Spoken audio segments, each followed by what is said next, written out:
Hoodies, welcome to the podcast. And y'all ask, what I'ma talk about with y'all ask? Everything from Nostradamus, Slow Pump, all the way down to Donald Trump. But black issues will be always at the forefront.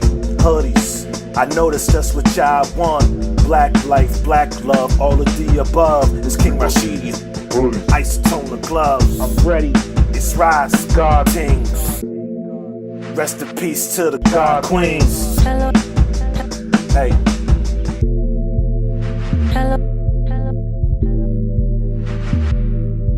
And it's crazy though. And you know what? That's one of the things. That's one of the ill things about life.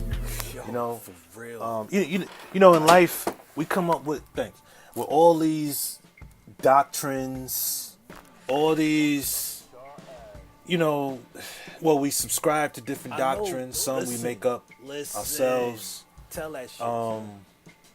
You know, we subscribe to all kinds of shit to help us cope with, you know, different things in life. Bad times, good times, death, heartbreak, betrayal, all this shit, whatever it is. I do it too. For example, I see all the time, you know, there are no problems, only situations. And we decide of whether or not we want to deal with those situations. You know, and it's up to each of us to decide, you know, if each situation is worth dealing with. And if it's not, meaning like, if it fucks up my peace or whatever the case is. In some cases it may fuck up your peace, but you still got to deal with it. So it's up to us, or myself rather, to, you know, to decipher of whether or not a situation is worth dealing with, or if it has to be dealt with. You understand what I'm saying? So there are no problems, and that helps me to kind of simplify things in my decision making. You know what I mean? Some people may think that's crazy. Some people refer to scripture and shit like that, from the Bible, the Quran, and various other religious texts. So I subscribe to the no problems thing. I also subscribe to universal law, which in my eyes is all things good. But I'm not stupid. I get that there's levels to everything. Even there's even levels to good. You know what I mean? I understand it. You know, sometimes you gotta do a little bit of bad to do some good. Yo, for real. Shit, sometimes, and that bad might be whooping somebody's ass or knocking somebody. It sounds crazy, right? Tell that shit. But that ass whooping, shooting a fair one with them, could be, you know what I mean? Could be the thing that deters an individual from going down a destructive path. So you did some bad to do good. I'm for all things good. If it's good, I'm with it. I do understand that what's good for one person could be bad for the next one. There's levels to this shit, man. You know? I was talking to my second born, you know, and right now, you know, his mom is you know, she's incarcerated for reasons that, you know, I won't, you know, disclose. Those who are close to me know. And it's ill because my oldest son, he's also incarcerated. So no doubt, the brother who mentors kids, you know, life is real for me as well, you know. So I was talking to my second born, and you know, he's out in Florida, and you know, I was talking to him for a while today. I was just trying to, you know, I told him I was scared. You know, it's one thing that therapy has, you know, what I've learned from therapy is how to connect with my feelings, man. You know, it was really very hard for me to say things like, you know, I'm afraid, or I'm scared, or I'm hurt. You know, it's not easy. It's not easy for a lot of people, especially me. Because, you know, it sounds vulnerable. And I don't like the way that sounds. It sounds corny and vulnerable. But yeah, anyway. So I was telling him that I'm afraid that, you know, he may feel some guilt because, you know, he may feel guilty living his life while his mom's and his older brother is incarcerated right now. Right? And, you know, I had to, just pretty much let him know that you deserve to live your life. Learn from these mistakes because each of them made the decisions that they made that put them in that, in that position. Same thing with my oldest son. There was, the decision he made to work with an individual led to his current situation, and he already knows it just wasn't the best choice that he could have made. That choice that he made was not conducive to him being the best father or providing as best he could for his son. So, and I'm gonna leave it at that. Anyway, so I was just trying to let my son know, my second born know, that you deserve to live your life. Don't let that. Don't be feeling guilty when they tell you, "Look, I need you to go call this person, go call that person." Righteous. I mean, yeah, okay, call them if you want to, but keep in mind that just maybe they should have thought about not having this and not having that while they're on the inside. Maybe they should have thought about that while they were on the outside. I get it. People make mistakes. Word up. Sometimes patterns form. And in the case of his mom's, a pattern had formed long before he was even born, to be honest with you. It was quiet as kept. And I schooled him on that too. Don't feel guilty. Right. Stop letting, I'm sorry, even your moms guilt you, like guilt, make you feel guilty for living your life. You got a life to live and only one. Dig? Live your life. And I'm afraid, that he's going to get stuck. Feeling like if, say he decides to sign up for the military. And listen, I'm no spokesman for the military. Right. Yes, I'm aware that these wars are fake as fuck. Made up shits. But depending on the job that you take, you may not see combat. I served myself in the military. So, number one, you're going to deal with all kinds of crap, regardless of what job you get. You're always going to come across some punk-ass supervisor, some overzealous manager, you know what I'm saying, who, for whatever reasons, just want to fuck with you. Due to racial reasons, whatever. So, you're not, unless you start your own business, which is another thing, try to get them, once you come out here and work with me in my business. Come on, you're a shoo-in. Nepotism like a motherfucker. But, he's an adult, so I'm going to let him, choose his own path. However, the military is a quick fix, man. When I signed up December 95, and by March 96, hey, Tell them, I was in military housing. Granted, at the time I was married to, to their moms and all. But it was a quick fix. I know I didn't need nobody, hey, let me borrow a couple dollars for my rent. You know what I mean? Because I was a young parent, much like my oldest son, a young parent who was making a little bit of money. But shit, after you pay for diapers, formula or whatever, or baby food and stuff like that, it's gonna leave you kind of spent. Mind you, I was making more. At my little job, I worked at this tuxedo place called Genghis Formal Wear, and I was making more there than what I was as an E1 in the military. Only thing is, I didn't have any benefits. See what I'm saying? I didn't have any benefits for my kids or myself, for that matter.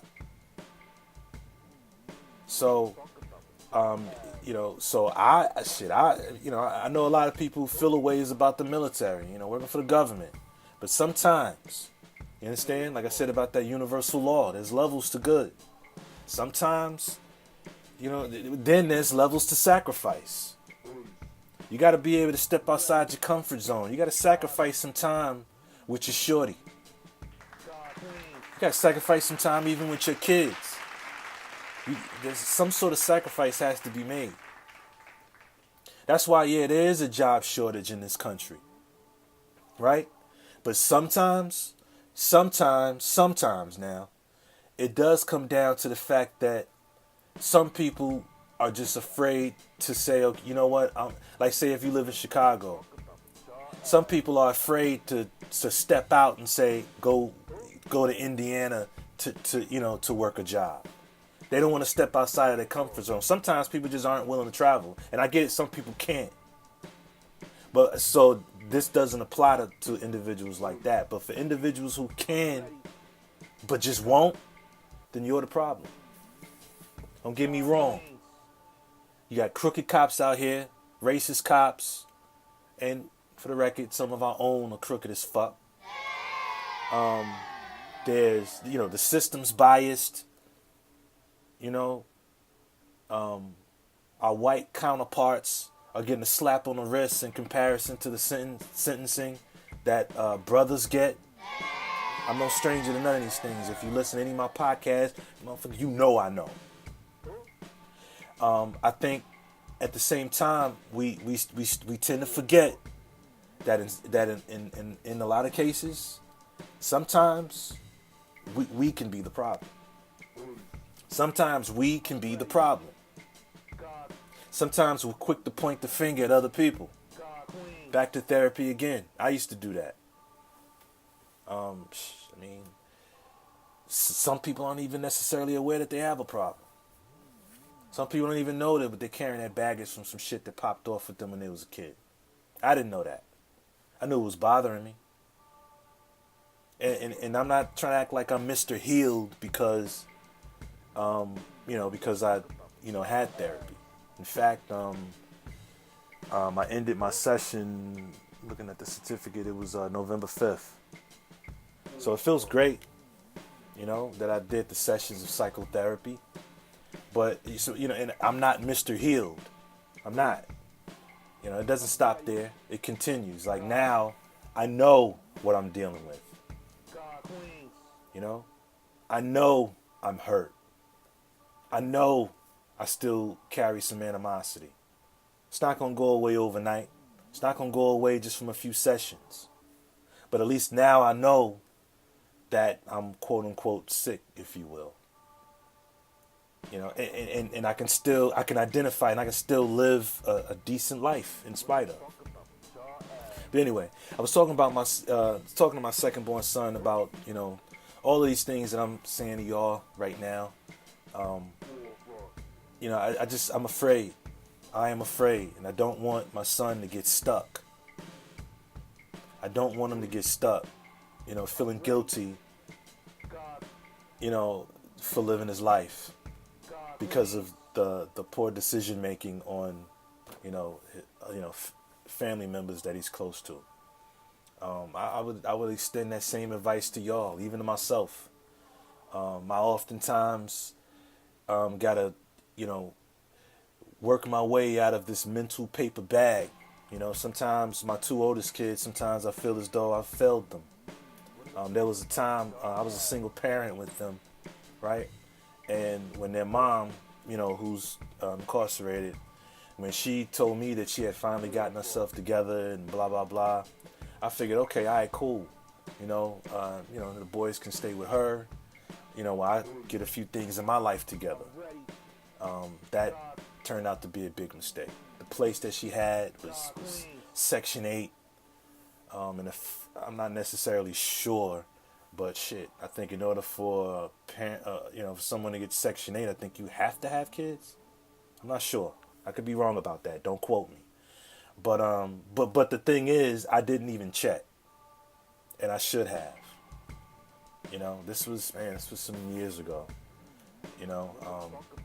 And you know what though? I'm grateful. I got my son he's real dope. All of my kids are dope, no doubt.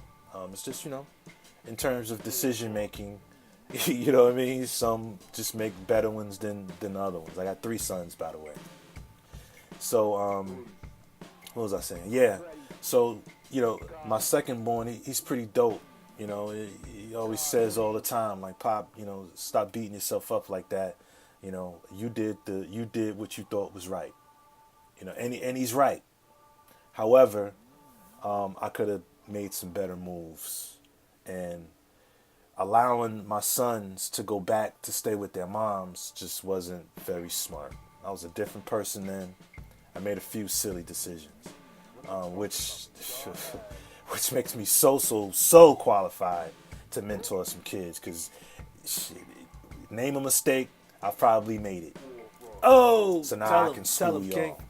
Name Word something up. I was not aware of or didn't know years ago. Right. I'm on point now. Not that I know everything, but that's why I stay reading that's why I stay on top of things like that. I stay on top of gathering information because I don't want to be an old fool. But and then my third born, he's now he's from another sister, and now he's man. He knows what he's going to do. He's 17. He knows what he's going to do. He knows what he's about to get into. He knows what he wants, and that's also a testament to his mom. You know what I mean? My youngest son's mom and my two oldest sons' mom, it's like night and day. Of course, not saying one is better than the other one. The mentality is just different, way different, and as a result of that, things are different for all of them. So yeah, it's important that we don't get stuck and don't allow people to project. That's the word I've just been looking for this whole time. It's not like I never used it in any other podcast, but a lot of times we allow people to project their insecurities and poor self-image and whatever else they're dealing with. And it's genius too, because when people put it off on you, it's almost like you don't even really know it. We internalize the shit that they say and or do. That it's basically guilting us for having the audacity to live our lives, having the audacity to dream and I don't know, travel or whatever else people feeling some type of way about. I got a family member who constantly brings up my business, no matter what we talking about. Whatever her response is, it always comes back to my business, and she always reminds me of my humble beginnings. As if that's the reason why things are going the way they are for me right now. And it's cool because now I'm aware of the projection. Don't let people do that to you, because it's real slick too. Real slick. Don't let that happen to you. So that's pretty much what my message was to my oldest son. Not my oldest, I'm sorry, my second born. Because like I said, I'm just afraid, and I'm really hoping that he makes a decision, be it the military or something else. Like I said, the military's not paying me shit. I just know that he's young, no children. Get out of Florida, see the world. You're young. You deserve to broaden your horizons. You deserve to move and shake, to get down, do something. You deserve it. You deserve it. And because of, my second born's mom being incarcerated, he's staying with some close friends. See, things like that can turn sour, which is why a lot of times I suggest the military, because you'll be self-sufficient. Asking for somebody for help or for a place to stay, you won't need that. It's a quick fix. So yeah, I love all my sons, man. Wish I was, a lot smarter when I was younger. And if I do say so myself, I did a pretty decent job as a father. However, that move when I let my sons go back to stay with their moms, just that wasn't hot. That wasn't hot.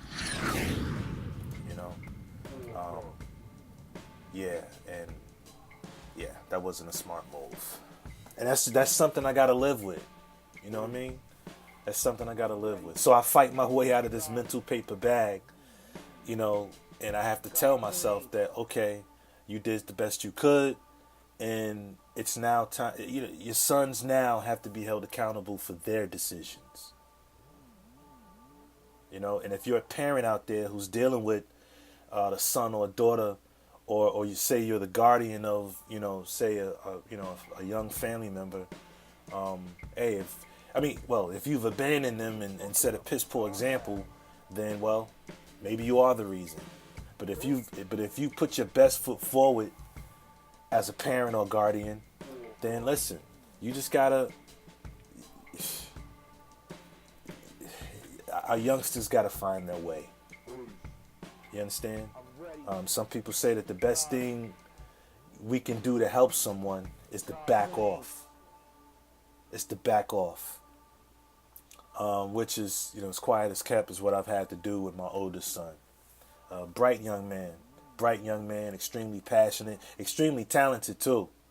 I forget which podcast where his song was on the end of it. I don't believe it was podcast. I don't believe it was the last one, but one of them where young man produces his own music. He's got bars, and he's a pretty decent father, you know. But decision making wise, he can make better ones. Anyway, so yeah, there was that, and let's see, not this past Saturday, but November 17th, there was the Skill Youth Chess Club's 3-year anniversary, and man, that shit was lit as fuck, man. It was litty, as the young people say. Shout out to DJ Soundstar for the solid. You can find him at Who is DJ Soundstar on Instagram. He'll hook you up, decent rates, the whole nine. But he kept his word. He did me a pretty decent solid and DJ'd the function. One of the biggest turnouts I've ever had for an anniversary gathering for the chess club. Did the usual. I gave a speech, welcoming all the parents, because they attended as well. Of course, and I'd like to say again too, man, I appreciate all the parents for trusting me with their sons' impressionable minds.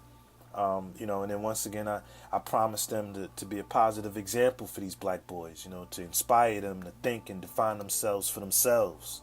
I'd be doing them a great disservice if I was to encourage them to be like everybody else.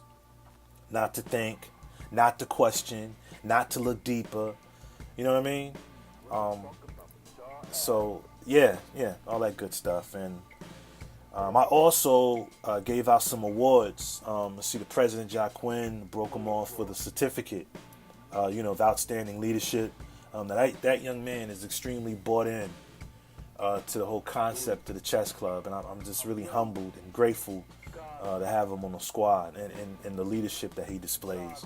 The Vice President, Nafis, he's also a phenomenal chess player, just like the President. Shows outstanding leadership, all that good stuff. So I thanked him for that. I also promoted one of the brothers, young brother James, James. I promoted him, and I had to promote him, even though he said he didn't want, a title or anything like that. I had to do it because he says one thing, but yet he shows leadership. He shows tremendous leadership. So I promoted him to junior vice president. And another brother for his leadership. I've gotten some new members. In the past month, I've probably gotten at least 7 new young brothers who've joined the club. So the club is pretty big now. So little brother Amir, I gave him a certificate for his leadership as well, and also had a most improved player certificate. Little brother Jeremiah. He was now this young brother was crazy because his pop was telling me that they was ready to fail him and some other stuff, because he just wasn't getting the work. And even his old man, he attributes the game of chess to this turnaround with his son. Apparently something clicked, and even when he plays chess, like something clicked. He was just playing just to be playing. Now when he plays, he has ambitions of becoming the president himself, and you can tell by the way he plays. So he received the most improved player certificate, and it was pretty dope, man. And by the way, I also got 2 new volunteers on top of having brother Ron. who a lot of times can't attend because he also coaches football, right? So, aside from having Brother Ron, on the squad, I've acquired two new volunteers who's decided to donate their time, to invest their time for the cause, So I thank them, and it was pretty decent. We had some food, the whole nine. It was a dope experience, and I'm looking forward to many, many more years of making this pop off, And everything was going good. Everything was dope, until the landlord showed up. You know what I mean? The landlord showed up. And it's moments like that, man, that I realized that I'm not free. It's like a reminder that we're not free. If anything, I'm just trying to be free. And it's also another reminder of how, yes, I own this business. I own skill. However, I do not own the building or the land. And quite frankly, that bothers me. Scares me even. So I gotta keep a stash so that should some big wig decide to come buy this complex, this land from him, from the landlord. It was an old, 70-something Korean dude. You know what I'm saying? Some big wig comes and buys the land and has other plans for the property. Then I would have to relocate. That's a fear of mine, of being faced with the daunting task of relocating, and then I don't have the means or the funds to do it. You know what I'm saying? So not owning the land, or the building, it bothers me. That's real talk. But it was a little situation to where, I guess the music was loud. I think one of the tenants, because this is a strip mall here, so I think the lady next door to me, she was feeling the waves. But anyway, that's been rectified. And but other than that, it's a dope experience. Not gonna stay long. I just simply wanted to. I just felt the need to express myself today. My second born is really, it's really on my mind. It's been really on my heart. He's a strong young man. He's been through a lot, even when he was a toddler. I forget what his condition was called, but he it was almost like a stroke. Like it was, I forget if it was the left or right side of his body. It was just limp. And from what I understand, I think that's what a stroke is like, where like your left or right side just goes limp, and that's what it was for him. And I was taking him to a military installation, military facility, to get him looked at, and they kept just giving him, children's Tylenol or something like that. Whatever it wasn't working. So me and my wife at the time decided to take him to a civilian hospital, and right off rip, they knew something was wrong. It's crazy because I remember there was one evening where the doctors needed to take a spinal tap, and so I helped to hold my second born in place. So there was myself and I think probably 2, maybe 3 other physicians, and none of us could really hold him. It was a task to hold him. And to this day, I always wonder, like, where the hell did he get that fucking strength from at such a young age? So I have to remind my son that, of how strong he is. I have to remind him and tell him that, dude, you're God. Do not get stuck. Do not get stuck. Do not let family members project their poor decision making and their insecurities and so forth off on you, because you're on the outside with the world in the palm of your hands. And I'm afraid that he may possibly feel like, hey, I can't leave Florida because I got to stay around for my mother and my brother. And some of y'all might be thinking I'm a dick right now for maybe saying what I just said. But I don't want that to stop him from living his life. He deserves better for himself. He deserves better. Yeah. So that right there was on my heart, man. It really was. So I ain't gonna keep y'all too long. You know, took a trip over this past holiday. Believe most of you refer to it as Thanksgiving. I refer to it as Pillage Day. You know what I mean? And here's one more thing before I get out of here that be bugging me out, man. Right? People, especially black folk, tend to come down real hard on woke folk or conscious folk or whatever title you want to give people like myself, right? So you go travel around, what's considered to be, the time for the holidays, and people always want to remind you of your wokeness or your consciousness or whatever title you want to give it. I call it being aware, but let's call it woke for all intents and purposes, right? I ain't gonna make this long and drawn out, but I'm gonna put it to you like this: I'm not so woke that I won't use a holiday or quote unquote holiday to my advantage. Like, I'm not gonna pass up an opportunity to cool out with my family, whom I know is off work, nieces and nephews out of school, the whole nine, so I can kick it with them without having to wait for them to get out of school and shit like that. I'm not gonna pass up that opportunity just because I don't celebrate Thanksgiving, because it was a time when it was genocide and this, that, and the third. Yeah, okay, I know, but I want to see my family. You know what I mean? And if I want to see them in one swoop, that's the perfect time to go. So I'm saying that to all you quote unquote woke folk. Stop letting people sit up here and dictate what you do. Oh, did you eat a plate of food? Well, then you celebrated then. Get the fuck out of here. Get the fuck out of here. No, it doesn't. It doesn't mean none of that. You know what I'm saying? So, once again, projection. It's projection. You do you, man. You ever heard the term that you can be so woke that you sleep?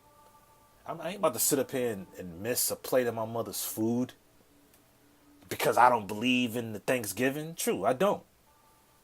But I ain't about to miss out on a plate of that food.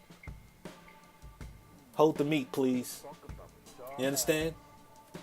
I'm not going to not see my family because of what someone else thinks.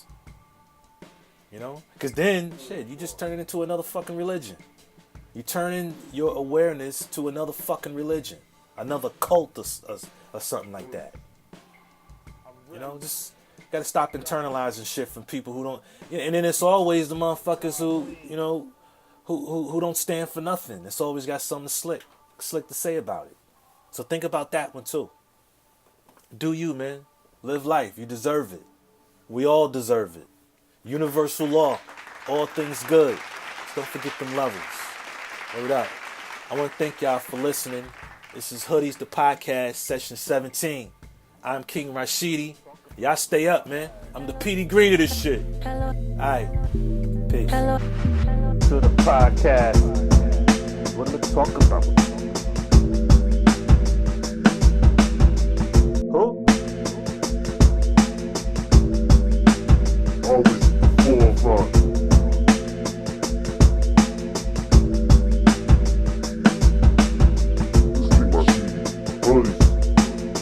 I'm ready. God Queens.